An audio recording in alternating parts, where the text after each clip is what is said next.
বন্ধুরা, আজকে আমরা কথা বলবো কার্ডিয়াক নার্স নিয়ে। ঠিক আছে, যদি কেউ কার্ডিয়াক নার্সিংয়ে আসতে চায় কিংবা এজ এ কার্ডিয়াক নার্স, যেগুলো মানে জানা একদম ফরজে আইন। ঠিক আছে, তো প্রথমে হচ্ছে মায়োকার্ডিয়াম।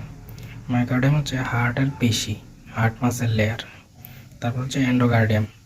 এন্ডোকার্ডিয়াম হচ্ছে হার্টের ভেতরের আবরণ। তারপর হচ্ছে পেরিকার্ডিয়াম, হার্টকে ঘেরা বাহিরের আবরণ।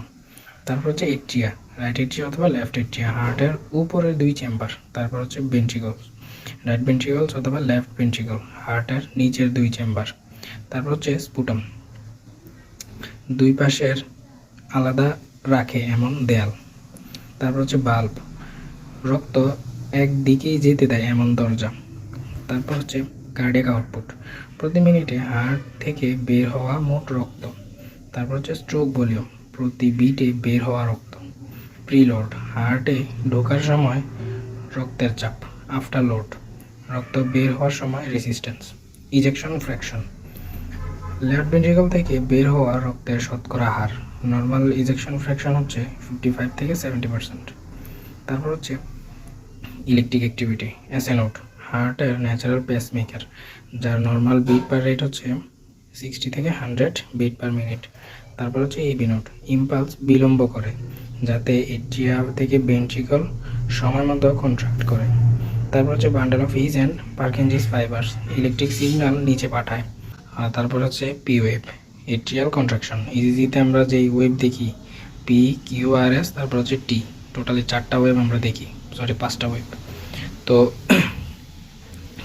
পি ওয়েভ নির্দেশ করে এট্রিয়াল কন্ট্রাকশন, এবং কিউআরএস কমপ্লেক্স নির্দেশ করে ভেন্ট্রিকুলার কন্ট্রাকশন, এবং টি ওয়েভ নির্দেশ করে ভেন্ট্রিকুলার রিল্যাক্সেশন। তারপর হচ্ছে common drug related to CCU. সিসিইউতে যে সকল ড্রাগগুলো কমনলি ইউজ করা হয় মেনলি হচ্ছে ব্যাসোডাইলেটর, রক্তনালী প্রসারিত করে। তারপর হচ্ছে ব্যাসোকনস্ট্রিক্টর, রক্তনালী সংকুচিত করে। তারপর আয়োনোট্রপ, হার্টের পাম্পিং শক্তি বাড়ায়। তারপর হচ্ছে ক্রোনোট্রপ, যা হার্ট রেট বাড়ায় বা কমায়।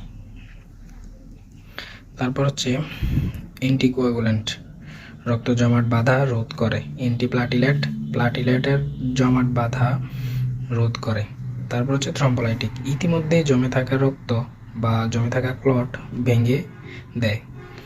তারপর ইসিজি অথবা ইকেজি, ইলেকট্রোকার্ডিওগ্রাম, হার্টের ইলেকট্রিক অ্যাক্টিভিটি রেকর্ড করে। ইকো মানে হচ্ছে ইকোকার্ডিওগ্রাম। ইকোকার্ডিওগ্রাম মানে হার্টের আল্ট্রাসাউন্ড ছবি। তারপর হচ্ছে এনজিওগ্রাফি। এনজিওগ্রাফি মানে হার্টের ধমনীতে ডাই দিয়ে ব্লক চেক করা। তারপর এনজিওপ্লাস্টি, ব্লক খুলে সেন্ট বসানো। সিএবিজি বা বাইপাস সার্জারি, ব্লক বাদ দিয়ে নতুন পথ তৈরি করা। ট্রপোনিন আই অথবা টি, হার্ট অ্যাটাক শনাক্তে ব্যবহৃত এনজাইম। এটা হচ্ছে একটা টেস্ট, ট্রপোনিন আই। এটা কিন্তু অনেক এক্সামে আসে। ট্রপোনিন আই কিসের টেস্ট? হার্ট অ্যাটাকের। হ্যাঁ। তারপর সিকেএমবি, হার্টের মাংসপেশি ড্যামেজ নির্দেশ করে, এটাও একটা টেস্ট। তারপর বিএনপি অথবা অ্যান্টি প্রো বিএনপি, এটা হার্ট ফেলিওরের টেস্ট করানো হয়। এই টেস্টের মাধ্যমে শনাক্ত করা হয় হার্ট ফেলিওর আছে কি বা নাই। ঠিক আছে, এই 3টা টেস্ট, ট্রপোনিন আই, সিকেএমবি, তারপর হচ্ছে বিএনপি অথবা অ্যান্টি প্রো বিএনপি, এইগুলো কিন্তু অনেক পরীক্ষায় আসে। তো এই ছিল আজকের ভিডিও। ধন্যবাদ সবাইকে।